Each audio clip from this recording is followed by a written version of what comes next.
What if everything we thought we knew about aliens was wrong? What if they didn't come to conquer or destroy?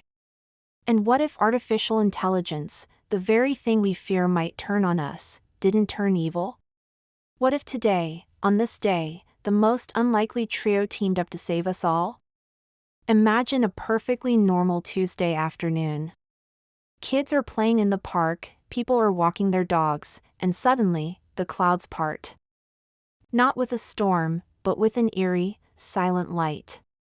A massive ship, unlike anything ever seen, descends from the sky. Panic starts to brew, people are running, shouting, pointing up.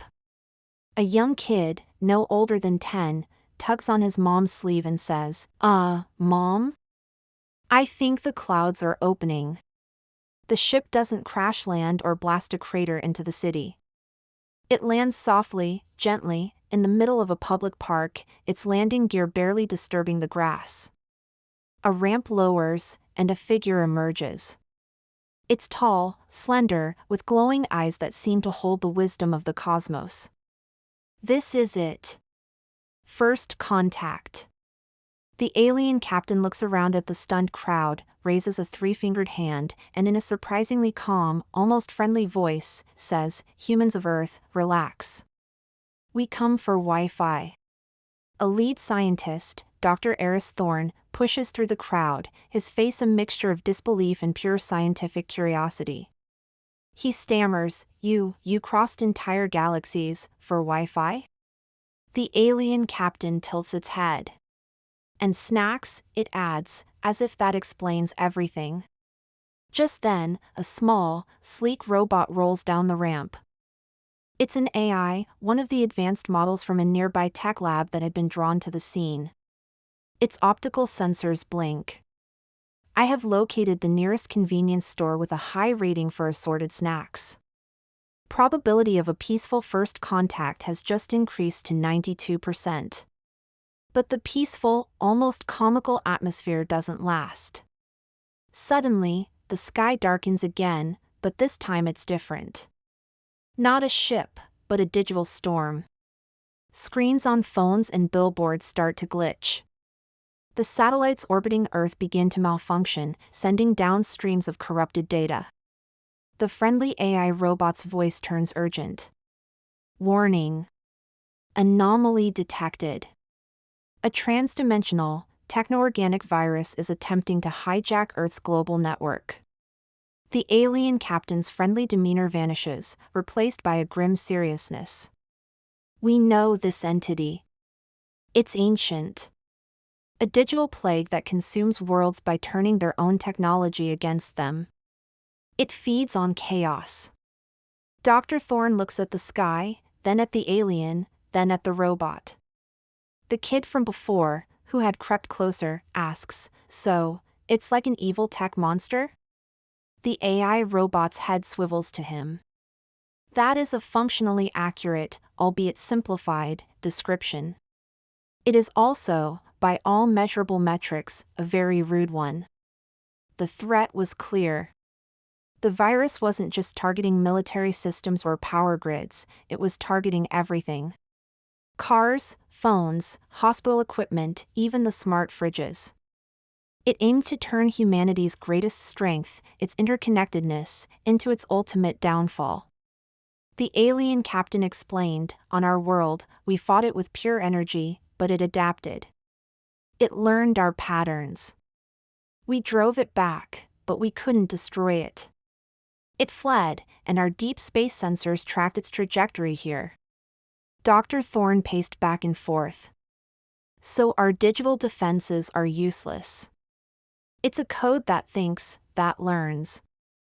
The AI robot added, "Its processing speed surpasses any single system on this planet.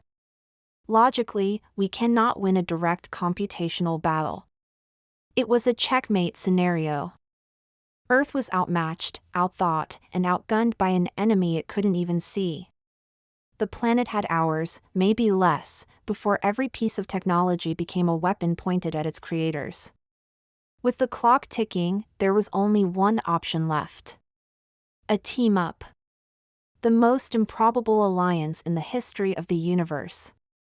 In a hastily set up command center in Dr. Thorne's lab, the mission began. It was a beautiful, chaotic symphony of collaboration.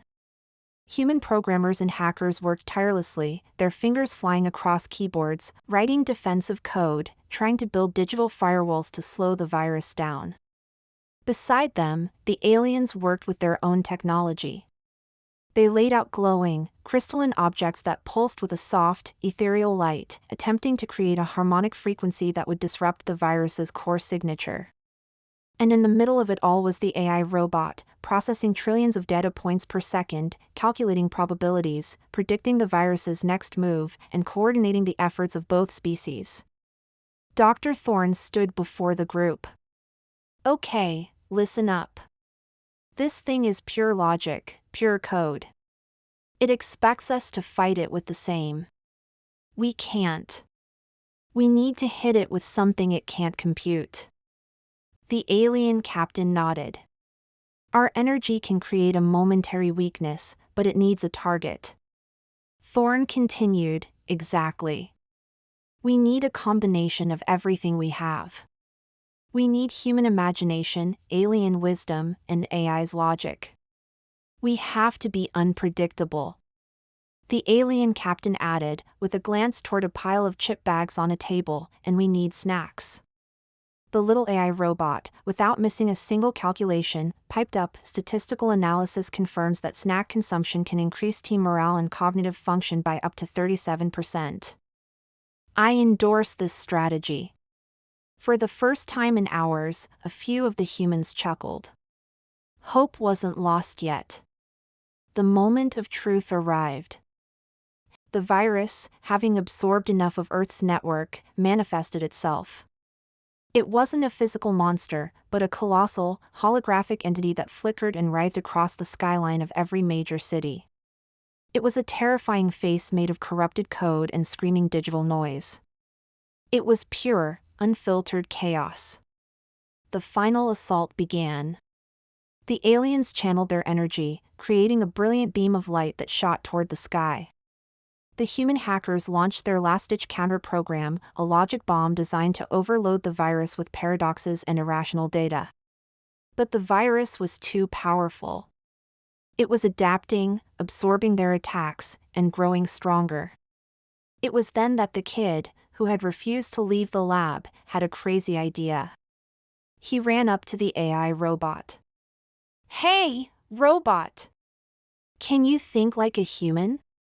Can you be random? The AI's optical sensor pulsed. Downloading file, creativity. EXE. Please stand by. And then, something incredible happened. The AI started broadcasting on an open channel, directly to the virus. But it wasn't sending code. It was telling jokes. Bad ones. Why don't scientists trust atoms? Because they make up everything. The virus's holographic face flickered in confusion. This was not logical. This was not data. The AI continued, what do you call a fake noodle? An impasta.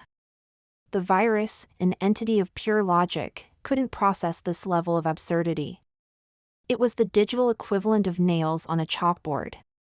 Its systems began to lag, trying to find the strategic value in a pun. The alien captain saw the opening. Now, he yelled. The humans, the aliens, and the AI focused all their efforts into one final, unified blast. A wave of pure energy, creative code, and illogical humor shot into the sky, hitting the confused holographic monster right in its core. Data. For a moment, there was silence. Then, a single word flashed across the sky in massive, pixelated letters, error. Too much teamwork. And with a deafening, yet silent boom, the virus dissolved into a shower of harmless, glittering pixels. The sky cleared. The sun came out. Around the world, screens returned to normal. People slowly emerged from their shelters, looking up at the sky in wonder. Cheers erupted, spreading from city to city, a global wave of relief and celebration. Back in the lab, the unlikely team looked at each other, exhausted but triumphant. Dr. Thorne let out a long breath. "So, what now?" he asked, looking at the alien captain. The captain gestured towards the sky.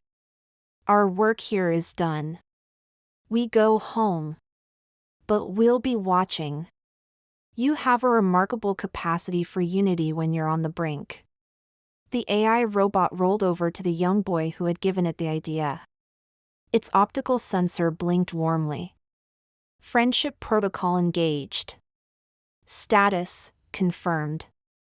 The kid just grinned. Best day ever. As the alien ship ascended back into the clouds, it paused one last time. A voice boomed from its external speakers, echoing across the park. "Oh, and Earth?"